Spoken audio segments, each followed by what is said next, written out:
যেই রাষ্ট্রের 90% মুসলমান এই দেশে বসবাস করে, আর সেই দেশের মানুষ ওপেনে সিগারেট খাবে, ওপেনে চা পান করবে, ওপেনে সে সমস্ত বেহায়াপনার কাজ সেই দেশে খুল্লুম খোলা চালু করবে, এটা কোনো সভ্য জাতি হতে পারে না, এটা কোনো সভ্য মানুষ হতে পারে না।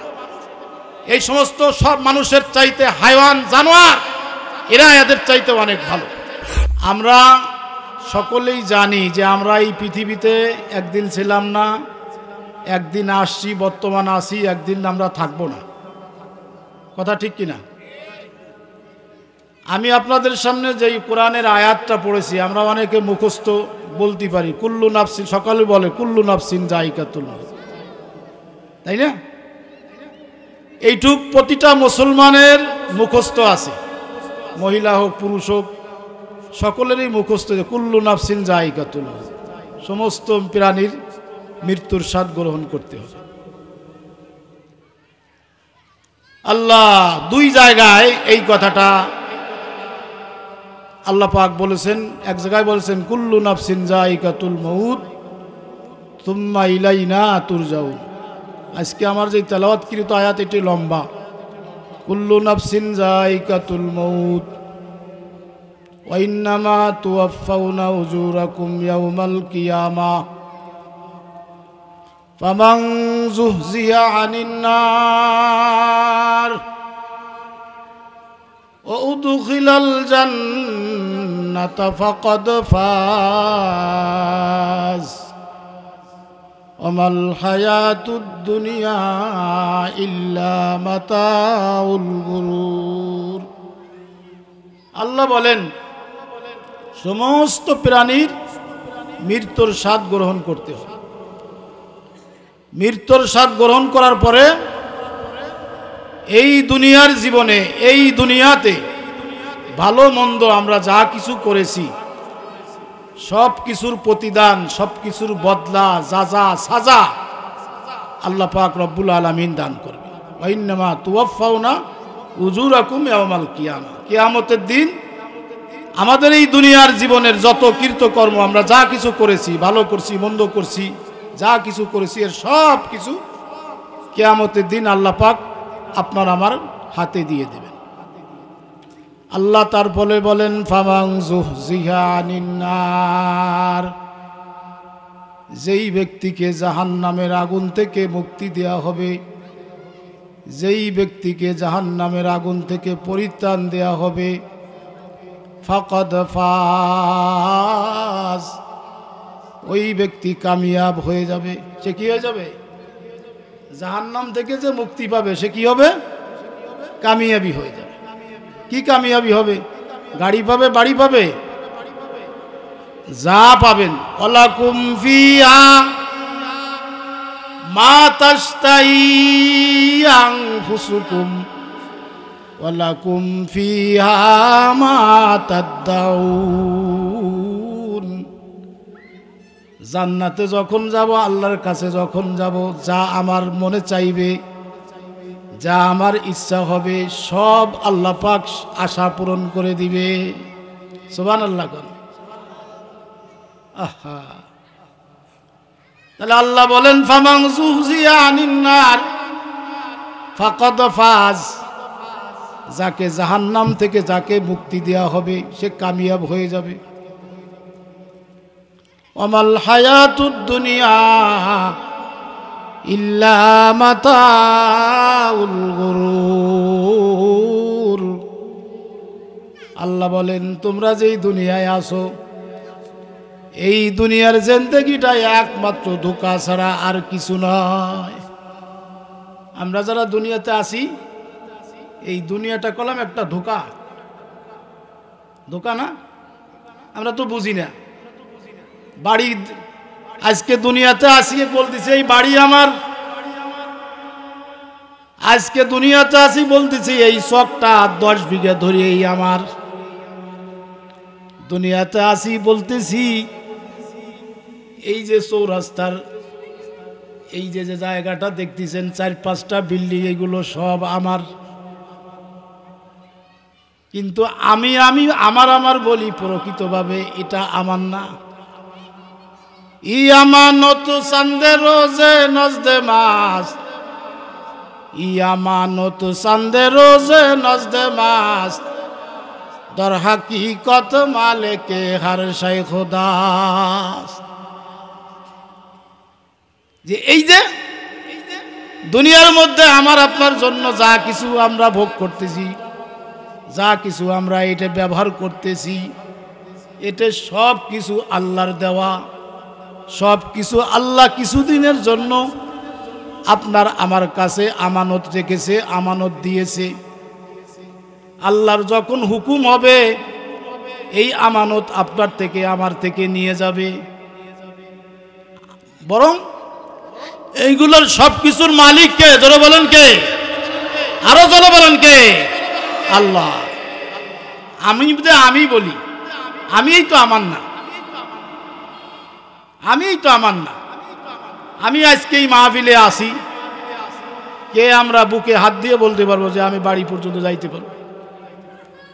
কুল্লু নাফসিন যায়িকাতুল মউত, সমস্ত প্রাণীর মৃত্যুর স্বাদ গ্রহণ করতে হবে। মৃত্যু সকলের আছে, মৃত্যু নাই একমাত্র আল্লাহর। কার নাই? এই যে আজরাইল, আজরাইল জান কবজ করে না? আজরাইলের কলাম দেখা যায় না, যার জান কবজ করবে সেই শুধু দেখতে পায়। তার পাশে তার রুমে তার কামরায় শত শত মানুষ থাকলেও কেউ তাকে দেখবেন যার জান কবজ করবে, আল্লাহ যার জান কবজ করার জন্য পাঠাইছে সেই দেখতে পারবে। তার চোখ মুখ সব বিগড়েই যাবে। হায় রে একই, হ্যাঁ একই। একদিন হযরত সুলাইমান আলাইহিস সালামের কাছে আজরাইল আসছে। সুলাইমান আলাইহিস সালামের কাছে একটা লোক দাঁড়ানো, সুলাইমান নবীর সাথে কথা বলতেছে, কিন্তু আল্লাহ তাআলা ওই ব্যক্তির জান কবজ করার জন্য পাঠাইছেন। আসে দেখেন যে সুলাইমান আলাইহিস সালামের কাছে এই লোকটা দাঁড়ানো, সুলাইমান আলাইহিস সালামের কাছে দাঁড়ানো। এখন ওই লোকের এই টাইমে থাকার কথা ছিল অন্য জায়গায়, কিন্তু সে এখন এই টাইমে সুলাইমান নবীর কাছে গেল। আসে সে চোখে বড় বড় করে আজরাইল আলাইহিস সালাম তাকাইছেন। এই লোকটা দেখে নবী সুলাইমানকে বলতিছে, নবী আমার এখানে আর মনে চাইতেছে না থাকতে, আমি এখানে থাকবো না, আমাকে দয়া করে আমাকে অমুক জায়গায় পাঠাই দিন। বাতাসকে আদেশ করেন, বাতাসকে হুকুম করেন আমাকে অমুক জায়গায় যেন দিয়ে দেয়। আর সুলাইমান আলাইহিস সালামের আল্লাহ পাক কিছু মুজিজা দিয়েছিলেন, কিছু ক্ষমতা দিয়েছিলেন, যে ওনার একটা আংটি বা সুলাইমা দাদে মুলকে সরওয়ারি, বাসুলাইমা দাদে মুলকে সরবারি, শুধু মতিয়ে খাতেমা দাও ফরি, আস্তানে সা বেরবাকির মা কুতে দাদ, হামজা ইনুস লুকমায়ে বাহুতে দাদ, আয়ে কেরা আর রবর শর্মিকা শাদ, দিগার হেরা তাজে বর শর্মিনী হাদ, হুস্তে সুলতা নি মুসল্লাম মারুরা, নিস্তে কাসরা জহরায়ে সুয়াসিরা। সুলাইমান আলাইহিস সালামকে বলতেছেন, নবী বাতাসকে আদেশ করেন আমাকে অমুক জায়গায় যেন বাতাসে দিয়ে আসে, আমি আর আপনার দরবারে থাকবো না। সুলাইমান আলাইহিস সালাম বাতাসকে আদেশ দিলেন, বাতাস তুমি এই ব্যক্তিকে অমুক জায়গায় তুমি রেখে দাও, অমুক জায়গায় তুমি একে নিয়ে যাও। বাতাস সুলাইমান আলাইহিস সালামের কথায় ওই ব্যক্তিকে সেইখানে নিয়ে গেছেন। দেখেন যেই ব্যক্তি ওইখানে সুলাইমান নবীর কাছে গিয়েছিলেন, বড় বড় করে তাকাইছিলেন, দেখছেন ওই লোকটা এইখানে উপস্থিত হয়ে গেছে, যার নাম হলো মালাকুল মউত। তার যার জিজা জা আজালুহুম, ইজা জা আজালুহুম লা ইস্তাখিরুনা সাআতাও ওয়ালা ইস্তাকদিমুন। মৃত্যু যখন গোনায় আসবে, যেখানেই থাকেন না কেন সেখানেই আপনার ধরা দিতে হবে, আজরাইলের হাতে ধরা দিতে হবে। ওইখানে গেছেন আজরাইল আলাইহিস সালাম, ওইখানে তার জান কবজ হয়েছে। তাহলে আপনি আমি কেউ আমরা গ্যারান্টি দিতে পারবো না যে আজকে এইখানে মাহফিলের পরে, ওয়াজের পরে আমি বাড়িতে যাব। কত মানুষের হবে জীবনের শেষ মাহফিল হতে পারে, জীবনের শেষ নসিহত হতে পারে এটি। এই জন্য আমার ভাইরা, আমার বোনেরা, অনুরোধ করি আপনারা এখানে আজকের এই সময়টাকে মূল্যায়ন করেন, আজকের এই সময়টাকে কদর করেন। আল্লাহ পাক এই ওসিলায় আপনার আমার নাজাতের জরিয়া বানিয়ে দিতে পারে, বলেন সুবহানাল্লাহ। আমরা মউত থেকে আমরা উদাসীন, আমরা গাফিল। আমাদের কলব দুনিয়ার মহাব্বতে, দুনিয়ার আশাকে, দুনিয়ার প্রতি ভালোবাসায় আমাদের মন, মস্তিষ্ক, কলব দুনিয়ার মহাব্বতে সর্বক্ষণ বিরাজমান হয়ে গেছে। আমার ভাইরা, আল্লাহর নবী রসুল আরবি সাল্লাল্লাহু আলাইহি ওয়াসাল্লাম তিনি বলেছেন, আকসিরু যিকরা হাজিমিল লাজ্জাতিল মউত, মউতকে বেশি বেশি করে স্মরণ করো। কি করতে বলছেন নবীজি? মউতকে বেশি বেশি করে স্মরণ করতে বলছে। মউতের কথা স্মরণ করলে কি হবে?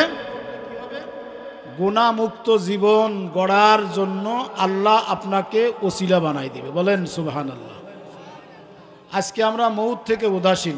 আমার সামনে আমার ভাই চলে গেছে, আমার বন্ধু চলে গেছে, আমার পাড়াপতি চলে গেছে।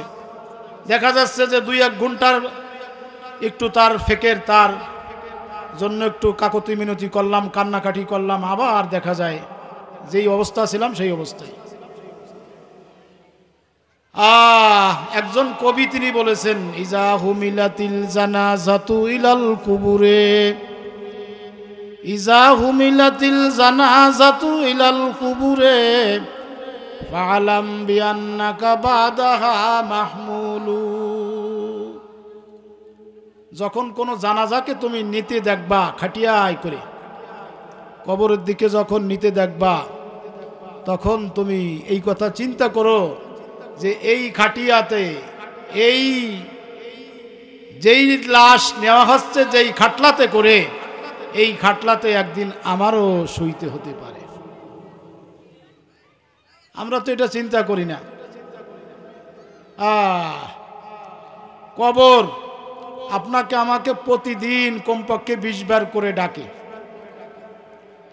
আল্লাহর নবী রসুল আরবি সাল্লাল্লাহু আলাইহি ওয়াসাল্লাম কোন একদিন কোন এক সাহাবীর জানাজায় গেছেন, সঙ্গে ছিলেন আবু হুরায়রা। কে ছিলেন সাথে? আবু হুরায়রা রাদিয়াল্লাহু আনহু সঙ্গে।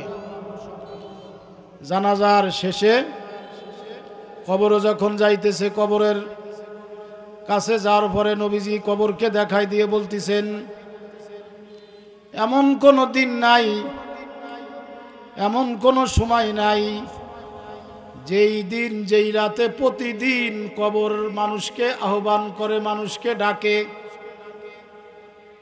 আনা মউতুল্লাযী উফাররিকু বাইনাল আখি ওয়াল আখওয়াত, আনা মউতুল্লাযী উফাররিকু বাইনাল উম্মি ওয়াল বানাত, আনা মউতুল্লাযী উফাররিকু কুল্লা হাবিবিন। মউত এইভাবে বলতেছে, আমি ওই মউত, যেই মউত আমি মা মেয়ে থেকে আলাদা করে দেই, যেই মউত আমি ভাই বোন থেকে আলাদা করে দেই, যেই মউত আমি স্বামী স্ত্রী থেকে আলাদা করে দেই, আমি হলাম ওই মউত। আল্লাহর নবী বলেছেন, যদি কোনো মুসলমান বান্দাবান্দি, আল্লাহর বান্দাবান্দিরা দৈনিক 20 বার মউতের কথা স্মরণ করে, কয়বার?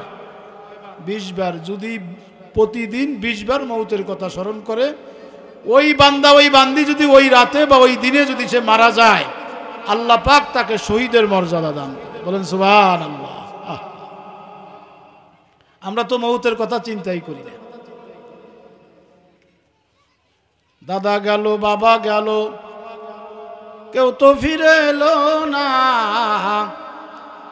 এবার বুঝি আমার ফালা, বুঝে কেন বুঝলা না, ডানে মাটি বামে মাটি, মাটি হবে বিছানা, উপর দিকে চেয়ে দেখো আশেপাশের সামানা। কথা ঠিক কিনা?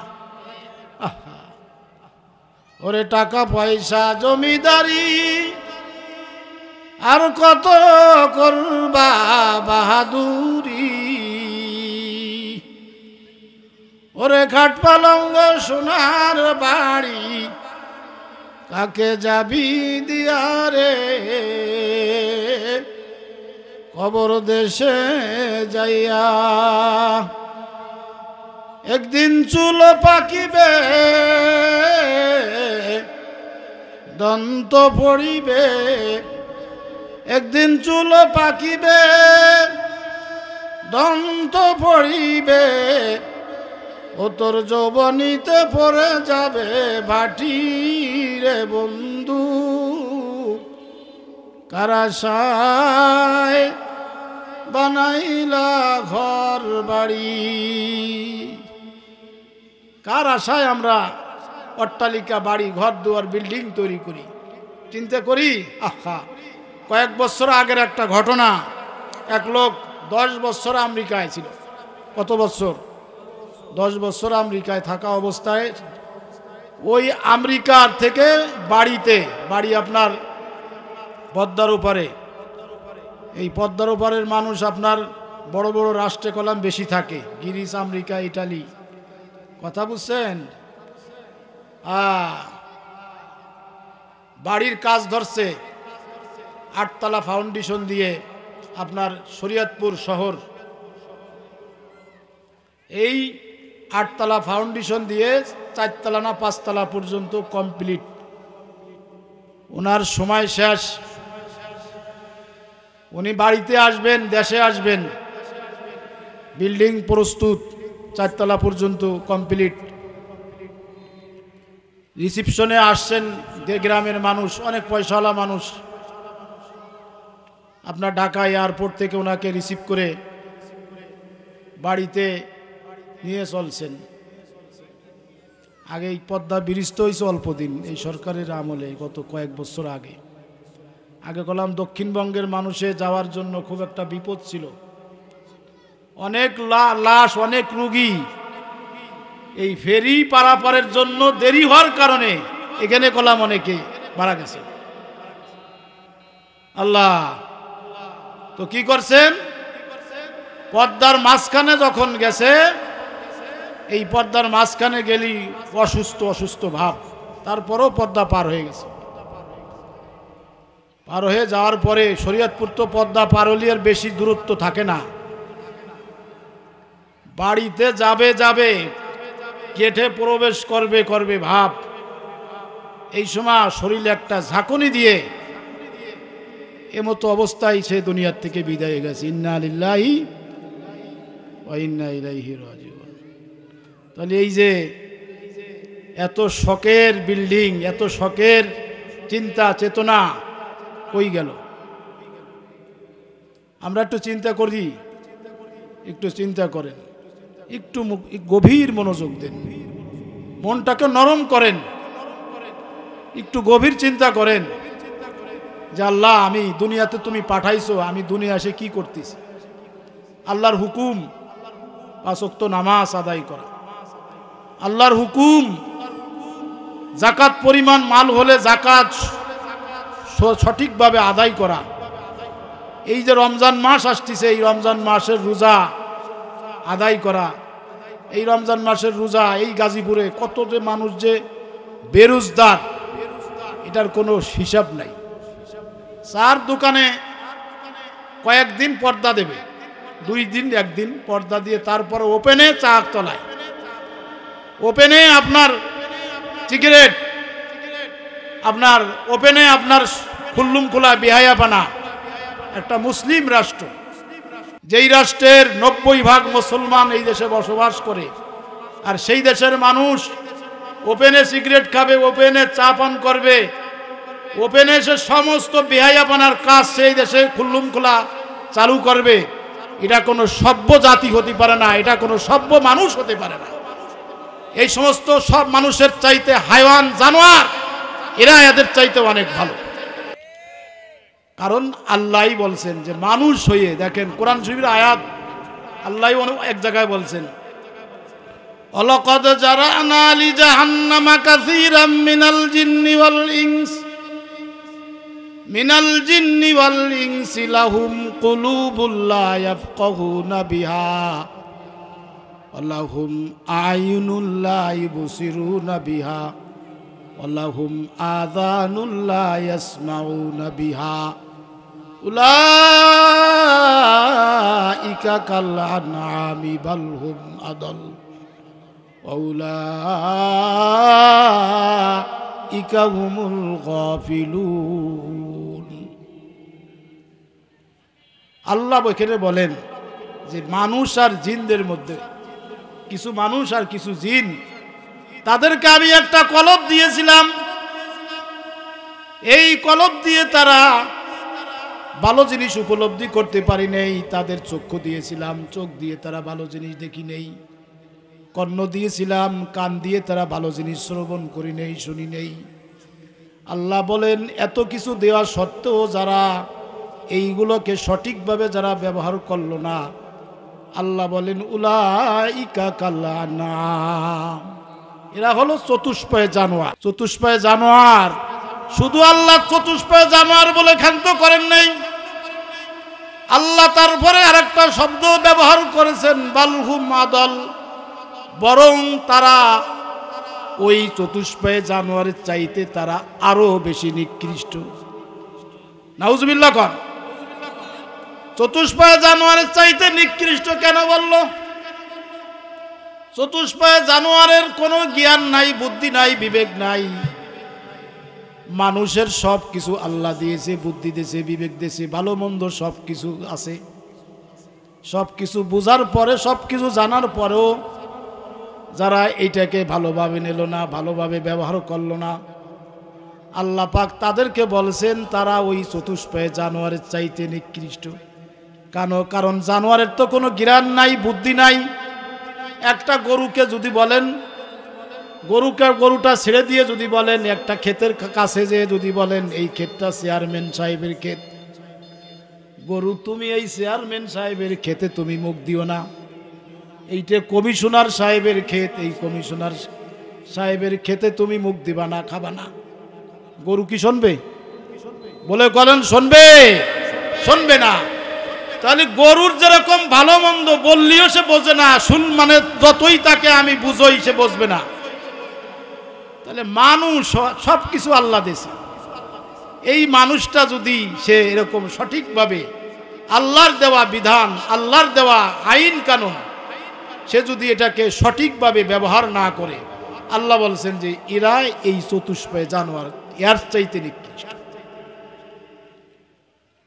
আমরা এই রমজান মাস, আমি আজকে বলে যাই, রমজান মাস, এই রমজান মাস আসলে এক শ্রেণীর মানুষ বলে, যাদের একটু পয়সা আছে, টাকা পয়সা আছে, বলেন তারা কি বলে, রোজা আমার হলো, রোজা রমজান হলো গরিব মানুষের জন্য, না খেয়ে থাকা লাগে, এটা একটা কঠিন ইবাদত, এই ইবাদতটা হলো গরিব মানুষই পালন করবে। তার কি ঈমান আছে? ঈমান নাই।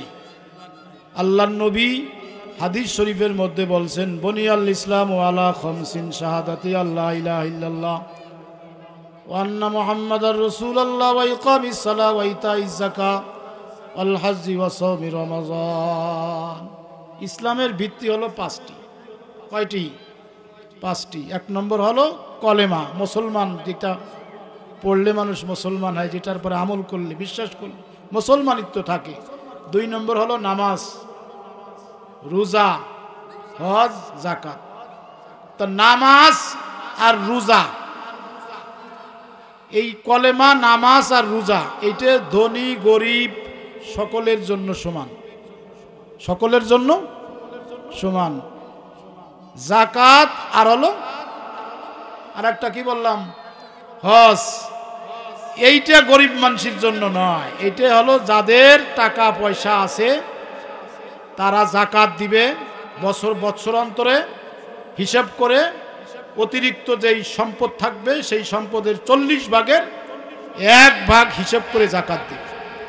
40 ভাগের হিসাব করে যদি কেউ যাকাত না দেয়, যত টাকা দেব তার যাকাত আদায় হইতে। আবার হজ বাইতুল্লাহ, আল্লাহর ঘর জিয়ারত করা, এটা ফরজ। অর্থ পরিমাণ ওই জায়গায় যাওয়ার যদি নিরাপদ হয়, পথ যদি নিরাপদ হয়, বিবি বাচ্চার খরচ খরচা যদি ঠিকমতো রেখে যাওয়া যায়, তাহলে এই মানুষটার উপরে হজ করা ফরজ জীবনে একবার। হজও অনেক মানুষ করতে পারে, করে না, এত টাকা খরচ করতেন না। হজ আল্লাহর বহুত বড় একটা ইবাদত। এই হজ করলে হজ্জে মাবরুর, নবী বলছেন যে কবুলিয়াত হজ একমাত্র জান্নাত ছাড়া তার আর কিছু নাই। সুবহানাল্লাহ। আর হজের সময় আপনার সবচাইতে বড় একটা বিষয় হলো যে নবীজির রওজা পাকে যাওয়া যায়। আজ নবীর জন্য আমরা জীবন দেই, নবীর জন্য সবকিছু উৎসর্গ করতেছি।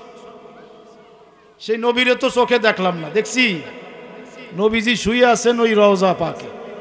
নবীজির রওজা পাকের নবীজির কাছে শায়িত আবু বকর, তার পাশে হযরত ওমর, লক্ষ লক্ষ মানুষ যাচ্ছে আর সালাম দিচ্ছে, আসসালাতু ওয়াসসালামু আলাইকা ইয়া রাসূলুল্লাহ, আসসালাতু ওয়াসসালামু আলাইকা ইয়া হাবিবাল্লাহ, আসসালাতু ওয়াসসালামু আলাইকা ইয়া সাইয়্যিদাল মুরসালিন, আসসালাতু ওয়াসসালামু আলাইকা ইয়া খাতামান নাবিয়্যিন।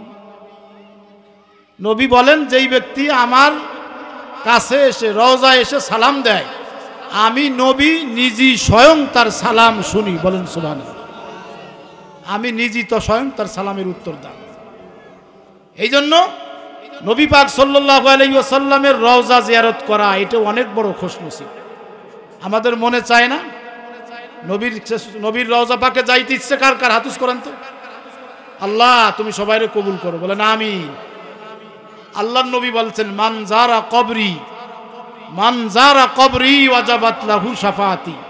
রাসূল বলেন, যে আমার কবর জিয়ারত করলো, যে আমার কবরটাকে জিয়ারত করলো, ওয়াজাবাত লাহু শাফাআতি, ওই বান্দা, ওই বান্দির জন্য, ওই মুসলমানের জন্য আমার সুপারিশ ওয়াজিব হয়ে গেল। এর চাইতে কি চাওয়া আছে আমাদের? আমরা যদি বলি যে হজ করতাম না, আমার জীবনের আমল কবুল হতেও পারে, নাও হতে পারে। নবীর রওজায় গেছিলাম, নবীর প্রেম আর মোহাব্বতটা যদি ওখানে একবার ধরা পড়ে যায়, তাহলে তো কামিয়াব। নবী অপর এক হাদিসের ভিতরে আসছে, নবী কারীম সাল্লাল্লাহু আলাইহি ওয়াসাল্লামকে নিয়ে আসেন, হ্যাঁ নিয়ে আসেন, আমি উঠে যাব।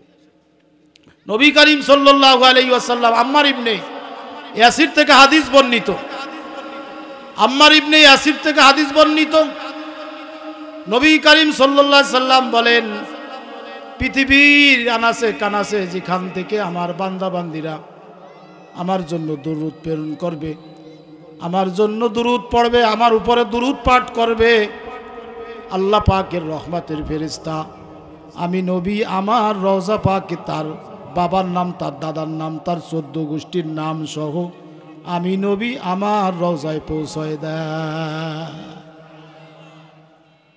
আর কোন বান্দা বান্দি যদি আমি নবী আমার দরজায় এসে, আমার কাছে এসে সালাম দেয়, আমি নবী আমার রওজা পাক থেকে তার সালাম শুনি, আমি নবী তার সালামের উত্তর দিয়ে দে।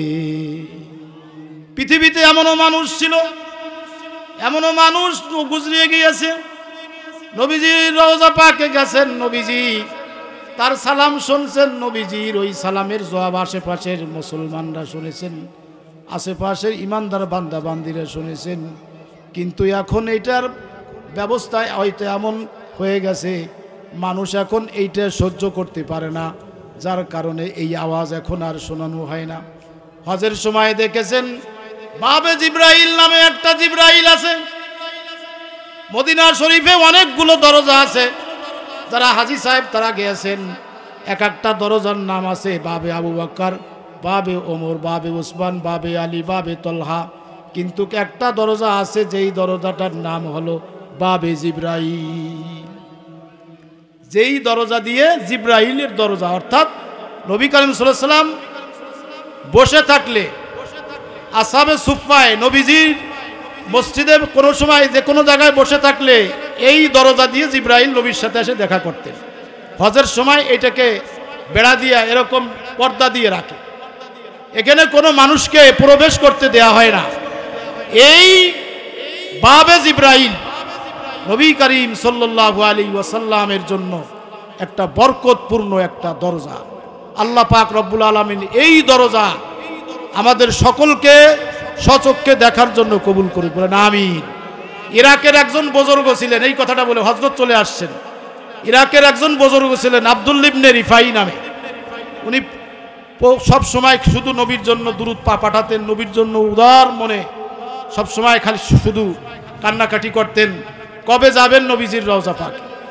ওনার মা ছিলেন অসুস্থ, যার কারণে হজের সময় হতো না, হজ করতে আসতে পারতেন না।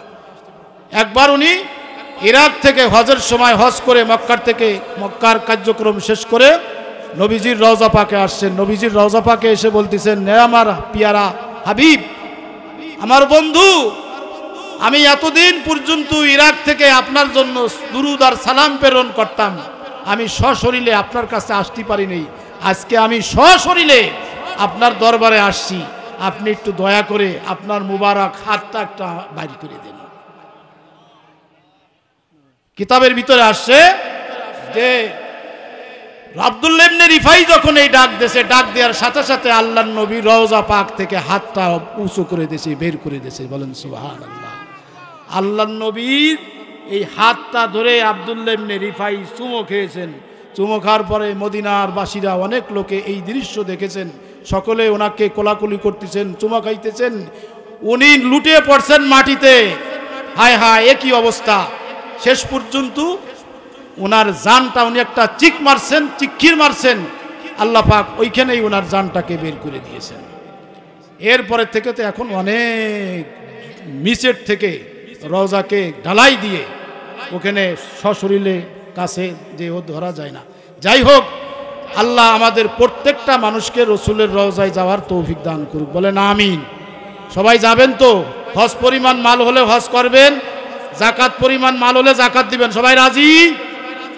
আল্লাহ কবুল করুন, আমিন। আসসালামু আলাইকুম ওয়া রাহমাতুল্লাহি ওয়া বারাকাতুহু।